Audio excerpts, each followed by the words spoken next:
does that even mean, Bowers Game Corner?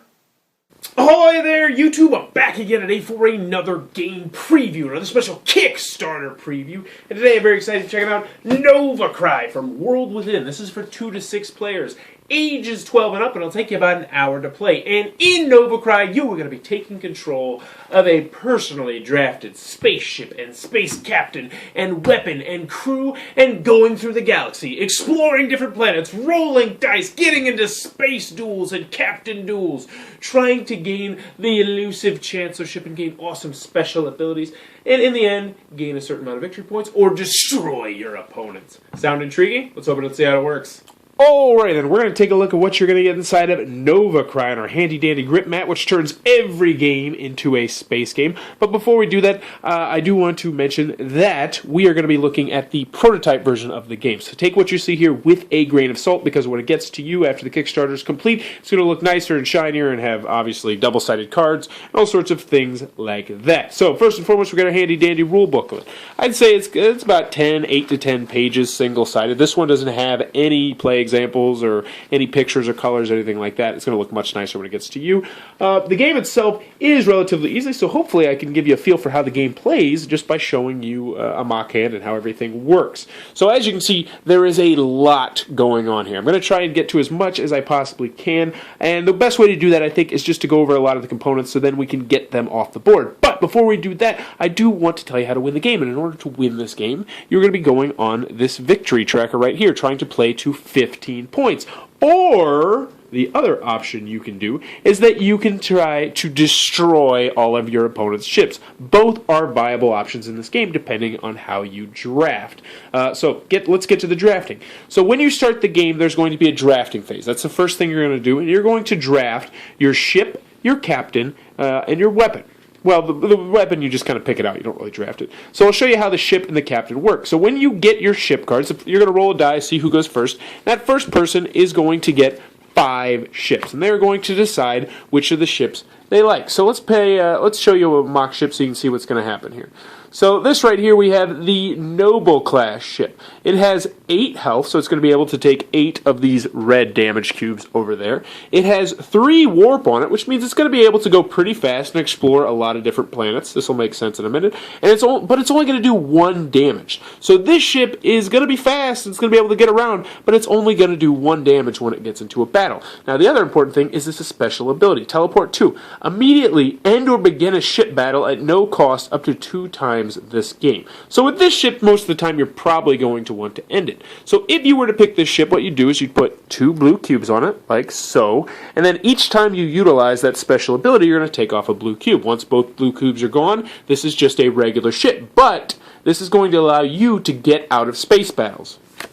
Next, we got the Dreadscape. This one's going to have 12 health. It's going to have 2 warps, so it's not going to be able to travel as many planets as the last one, but it's going to do a little bit more damage. And let's see, whenever your ship deals damage, your opponent draws and reveals 2 alert tokens. We'll get into what alert tokens are in a minute, but needless to say, they are very, very bad. So as you can see, you're going to have various different ones. They're going to have different health, different warp speed, different special abilities, different attack powers, so on and so forth, and then you are going to pick your ship. So let's just pretend we pick this ship right here, and we're going to set it down in front of us in what's going to be our little tableau right here. Now what's going to happen next is you're going to hand this all to the next player. They're going to look at these, and plus they're going to draw 2 more ships. So they're going to draw 2 more ships and pick one. Then the next player is going to draw 2 more ships and pick one, so on and so forth. So even though if you go 3rd or 4th, you're not going to maybe get the ship you absolutely want, you're going to have a lot of ships to pick from, which means you're going to be able to really think about which kind of strategy you want to take when playing the game.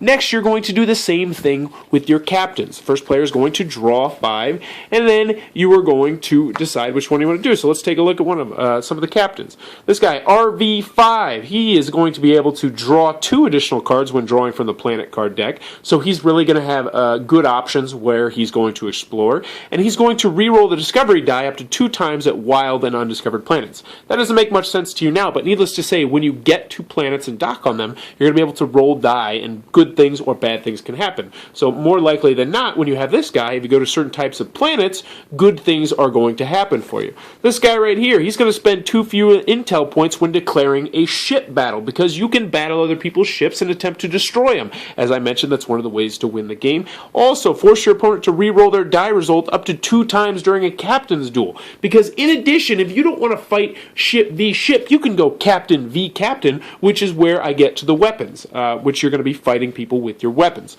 So as you can see there, there's going to be, you're going to draw, or you're going to pick one, then you're going to hand the 4 to somebody else, they're going to draw 2, pick from the 6, so on and so forth, and then you're going to end up putting your captain down here right next to your ship in your tableau. And as you can see, there's quite a lot of captains here. So, next, everyone is going to pick a weapon, and the weapons are going to have tons of various different special abilities, depending on whether or not you really want to attack or you really want to defend. And there's a lot of weapons in here, as you can see, but there's a lot of duplicates as well, because they wanted to make this so that you could pretty much pick whatever one you wanted. So we'll take a look at a couple of them. This is one of my favorite ones. This is the Vapor Grenade, and this is one you're really going to pick if you don't want to battle people. So if you roll a 1 to 3 in a battle, you're going to have no effect. A 4 to 5, the duel ends after the next round, which means you're not going to take too much damage, hopefully. Or a 6, you just escape and it's over. The flip side, you might have the Precision Rifle. 1 to 3, half the time you're going to do nothing. But if you get a 6, you're going to destroy your opponent's captain, which means they lose this awesome special ability. So what weapon you pick is really going to be important. Last but not least, in your tableau, you're going to have 3 people. You're going to have your doctor, your scientist, and your engineer. Most of the time, they'll either have a 2-2 or a 4-0 on the bottom. And those are just going to impact various different things. So these are all 2-2. This one's 0-4. I'm sure there's another guy who's a 4-0. But these are going to impact how you can play action cards. That's going to be your tableau. Once you've got this set up, you're going to be ready to play the game. So let's go over a mock hand so you can see exactly what's going on. First off, you're going to start with 2 intel points in the game.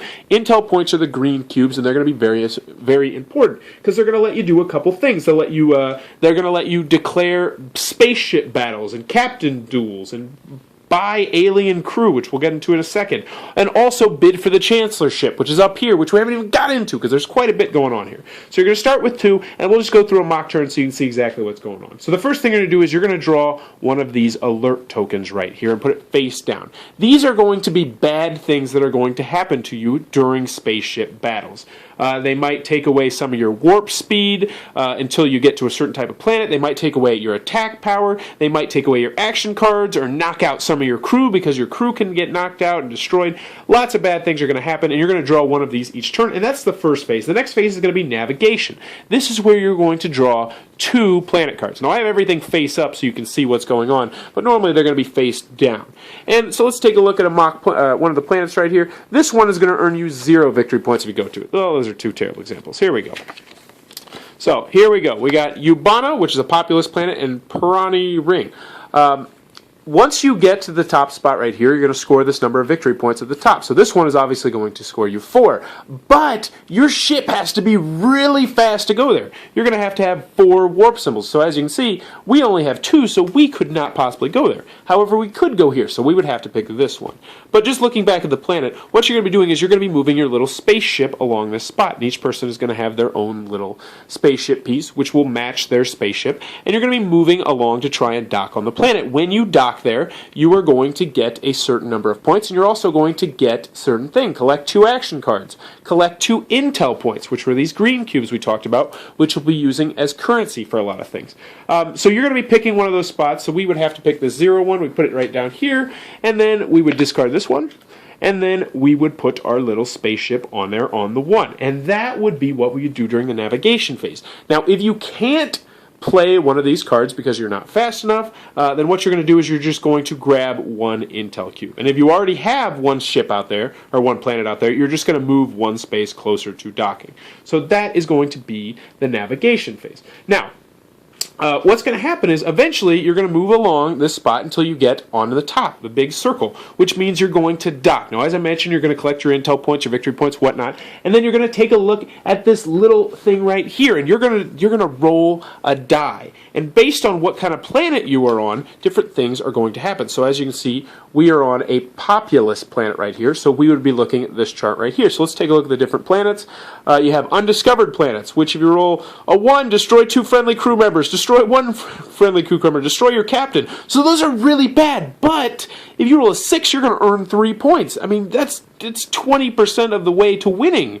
Earn 1 or draw 1 alien crew member card. So as you can see, some are going to be good, some are going to be really bad. There's also merchant planets, which will allow you to buy action cards or alien crew for really cheap, or revive a friendly crew member or captain. So even if they get knocked out or destroyed, you might be able to bring them back. There's wild planets where all sorts of crazy stuff can happen. But the big one I want to focus on is the populous planet, because this is where you're going to have the chancellorship tile.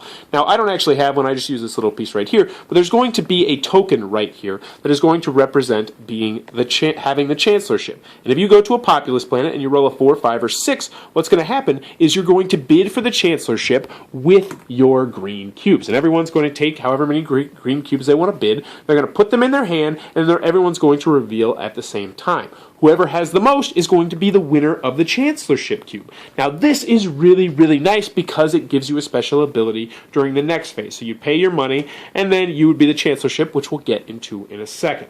So that was the navigation phase. You're going to be going from planet to planet to planet, scoring victory points, getting various different things. The third phase is the battle and recruitment phase. And I almost forgot about this. You're going to have a handy little cheat card, which will run you exactly through what to do. It's very useful. So on this one, you're going to be able to spend some of your hard-earned intel points, your green cubes. If you spend 4, you can declare a ship battle on someone and potentially damage their ship and try and destroy their ship. If you just spend 3, you're going to be able to purchase an alien crew member card. And these are going to be essentially special abilities you'll be able to use throughout the game. So this one, during a captain duel, discard this card to deal 1 wound to your opponent's captain. For every seasoned officer you control, draw 1 additional action card whenever you choose the command strategy. They're going to really spice up the game and give you various different special abilities throughout the game. The last thing you can do if you have 2 intel points is you can declare a captain's duel, and so your captain and the other captain are going to be trying to battle each other. And how this works for both the ships and the captain duel is each of you is going to roll 1 of your die, and then for the ship battles, whoever has the highest number is going to do that much damage. So, for instance, if you win the battle and you have 2 attack, you're going to be doing 2 damage to the other person's ships, so they would be taking 2 damage to their hull, 2 red cubes, and if they get 12 damage, then their entire ship explodes and they are out of the game. But luckily, there are a lot of cards that will let you repair things from time to time and do other sort of stuff like that. So that's a ship battle. The captain's duel works similarly, where you're going to roll a die, like that, and then you're going to go to your weapons card and see what happens. So I went to loading. If your captain is wounded this round, it is destroyed. That's really bad, but that's what we got into when we went with a rifle. This is a high-risk, high-reward thing, and for that particular occasion, I would have really gotten screwed over, potentially, if someone would have done damage to me. But you're going to end up, for both the ship and the captain's duel, rolling the dice 3 times and going from there, knocking captains out, dealing damage to hulls, so on and so forth. The last phase that we're going to get to is the strategy phase. And during the strategy phase, you're going to be able to pick 2 particular options. The first one, you can remove all alert tokens of 1 type from the board. Those are these tokens. They're going to do bad things to you during ship battles. So if you're planning on attacking someone's ship, you might want to get rid of those, because when you get into a ship battle, you're instantly going to reveal this and the bad things are going to happen to you. So you might lose action cards or warp speed or anything like that. Next, you can move one of your ships 1 extra space on your little track right here. So that potentially can move you on to docking or get you more points. It's going to let you move a little bit faster. Surveillance is going to let you take 1 intel point, which is going to help you in various different ways. You can also draw 1 action card, which I haven't even gotten into. There's a lot going on here. So the first kind of action card is going to have these 2 symbols right here on them. And those are going to correlate with your scientist. So, for instance, our scientist has a 4 and a 0. So we are never, ever, ever going to be able to do this special ability down here, but we're always going to be able to do this special ability up top. But there's special action cards for scientists, for the engineer, and for the doctor. They will have drastically different special abilities that will do all sorts of different things. Some will be continuing effects. If they have a downward arrow like this, there'll be a continuing effect, which is going to help you throughout the rest of the game. Some will attack opponents, some will help you, some will heal you, some will gain you delicious victory points. So once you do that, you immediately gain victory points. These are always going to be face down, but I have them face up so you can see how they work. But those are going to be the type of action cards, and that's another action you can do is draw an action card. Last but not least, Emergency Revive. You're going to be able to discard any combination of 4 intel points, and then you're going to be able, or action cards, so you can get rid of your action cards or your intel points, and bring back or revive your captain or crew member. So you're going to be able to bring people back to life, but it's essentially going to cost you a lot of action points, a lot of intel points, and an entire half of your strategy phase. Now, Chancellorship, last thing, I swear. I mentioned the Chancellorship. It's going to give you a special ability when you win it. So normally, during the force phase, the strategy phase, what's going to happen is you're going to be able to do two of those special abilities I mentioned. You're going to have to do 2 completely different ones. However, when you have the Chancellorship phase, you are going to be able to do 3 special abilities during the strategy phase, and they can all be the same. Which means if you have this, I mean, you could potentially just be like boom, boom, boom. You can be flying from planet to planet to planet, just racking up victory points, or you can just be collecting cubes super fast and just attacking people every single turn, or captain duels every single turn, or you can just be banking up on action card, action card, action card. Really, it's going to give you a lot of various different actions. Also, though, I will say, the next time someone gets to that planet, and your people can steal the Chancellorship from you. But you're going to be continuing to do that until someone gets to 15 points on the victory track or destroys everybody else's ships, and then that player will be the winner of Nova Cry. And that, in a crazy nutshell, is how Nova Cry is played. Okery dokery, Nova Cry from World Within, coming to a Kickstarter near you very, very soon. Check out the Kickstarter link below.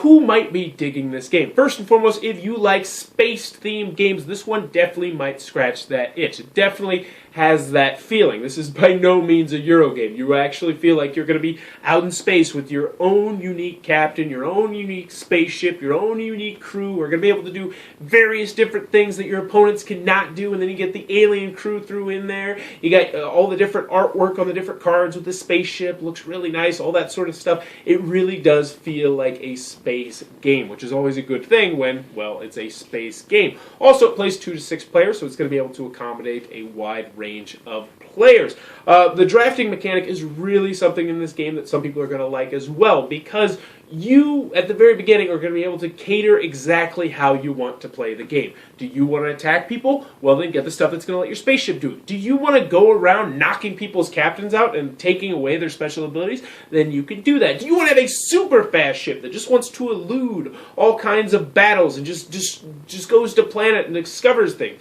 Do you want to try and race to get the Chancellorship and get those additional special action each turn? You can do that in this game. So if you like a game that's going to let you have your own options on how you want to play it, and also the drafting mechanic in there, this one might be for you. Last but not least, if you're looking for a game that's going to be different every single time you play it, this one might be for you as well. Because, as I mentioned, there are a boatload of captains, and there are a boatload of ships, and even the weapons. Which weapons you pick are going to impact how your game is played. Like, as I mentioned, the sniper rifle. That's a high-risk, high-reward weapon. There's one that's going to let you just completely avoid nearly every time you fight. And there's a sword that you know, half the time it's going to be doing, you know, like no damage at all, but then the other half it's going to be doing quite a good deal of damage. It's really going to be a different game every time you play it. So if any of that stuff looks like it might be for you, check out the Kickstarter link below. Tell them Bowers Game Corner sent you. Also, in the comments below, let me know, do you like hockey? What is your favorite hockey team? I personally am a Chicago Blackhawks fan, and I like hockey. I like other sports better, but I really, really like hockey. And as always, thanks for your time, YouTube. That was a review for Nova Cry. For more reviews and previews, check back at Bowers Game Corner.